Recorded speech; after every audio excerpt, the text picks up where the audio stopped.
Welcome to the Real News Network. I'm Paul Jay, coming to you from Washington. Samir Shahata, an assistant professor of Arab politics at Georgetown University, and he also is an expert in Middle East and especially in social movements in Egypt and other areas of the region. And he's been following WikiLeaks. So we're interested in what's popped out for him. Thanks for joining us. You're welcome. So what's jumped out for you?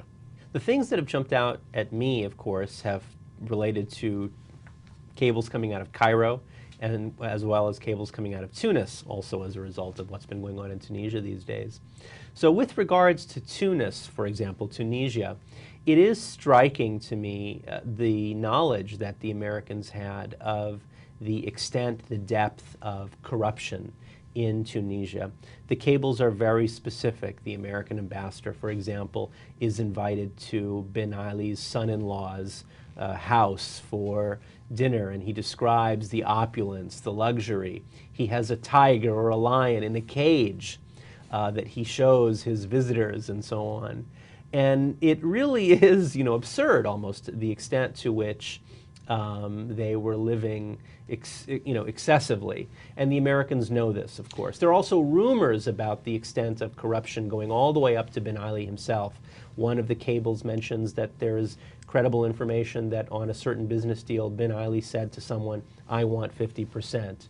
The involvement of Ben Ali's wife in tremendous amounts of corruption, including a deal with Soha Arafat, President Arafat's wife, as it were, and her situation in Tunisia. For some time she was a resident.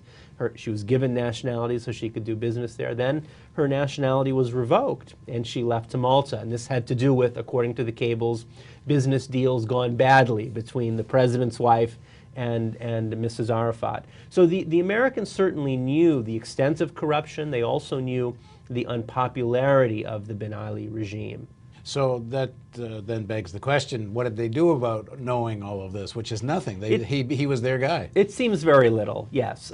It seems that there were some occasional discussions of opening up media freedoms and so on. But in terms of real pressure, prioritizing this, pressing Ben Ali or the regime in the media or privately, no, there seems to have been no serious pressure whatsoever. So it really ends up being quite a condemnation of U.S. policy towards Tunisia, that they know the inside story of just how rotten the regime is, and he's still one of their friendly dictators. I think so. There's no way to look at it in a positive light, despite the recent statements. Good observers. Other than they're good observers, they're good writers. They seem to be doing their job quite well. Yes, that's the case. And of course, over the last day or so, as Ben Ali has left the country, there have been, optimistic or positive remarks made by President Obama about the need for democracy in Tunisia and so on. But too little, too late, really. And it's interesting he goes to Saudi Arabia as the place where Ben he Ali. runs. Ben Ali, yeah. Yes. Another regime they probably have a pretty good inside take on, they being U.S. analysts. I think a very good take, yes. In fact, there are cables about Saudi Arabia, too, that are very interesting, analyzing President Sarkozy's visit to Saudi Arabia and basically saying that the French don't understand the Saudis and the Saudis are unhappy with them. How could President Sarkozy even consider taking his girlfriend at the time to Saudi Arabia on an official visit she was scheduled to attend, or his hard-nosed relations with them? The cables state that the Saudis, of course, like friendship and trust, whereas Sarkozy came and wants to sell them French goods without any of the kind of Arab, hospitality and so on. So, how big a deal was the WikiLeaks cable release in Tunisia prior to the uprising?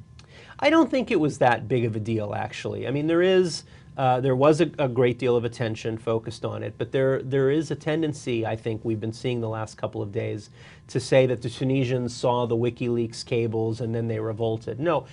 Almost anyone you asked in Tunisia knew the extent of the corruption and the individuals involved, especially that involving Layla Trabelsi, Ben Ali's wife. This was really confirmation that what people had heard, the rumors that were circulating in the country, were also verified, as it were, by the American State Department. So I don't think that it played any causal role.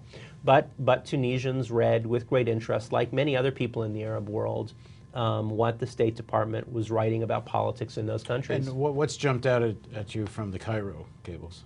Well, the Cairo cables are interesting because they also show State Department very knowledgeable of the basic situation in Egypt. They know that President Mubarak isn't terribly popular. They know that Gamal Mubarak, his younger son, who has been groomed to be the president, is also not very popular. They are conscious of the other potential players involved, Omar Suleiman, the head of military intelligence, and so on. And yet there's really not that great of concern for the lack of democracy or the possibility of a father-to-son succession in a supposed republic in the most populous Arab country in the world, the one that receives a huge amount of American military and economic assistance annually. So there's no real concern for that. And we saw that recently with the very mild statements that came out of the State Department in response to the utterly farcical Egyptian elections, quote unquote, that took place at the end of November, the beginning of December of 2010. Anything that surprised you? Where you said, aha? There were some things that were surprising. The fact that Saudi Arabia, for example, and King Abdullah said with regard to Iran and the possibility of a U.S. military strike on Iran, you know, cut the head off the snake, you know, or that President Mubarak also seems to have encouraged an attack on Iran. You know, these are things that Arab leaders don't say publicly, right? In fact, their official position is quite the opposite, right? They don't want war and regional turmoil.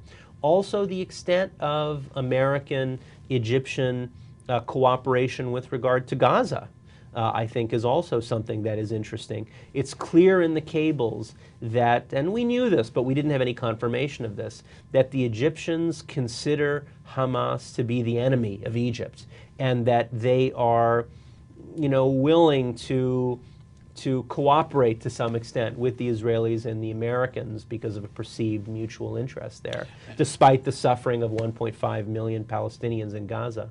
And also some indication in the cables that Fatah itself is willing to cooperate with the Americans and Israelis. And we knew that before, yes, and we knew that before, unfortunately, yeah.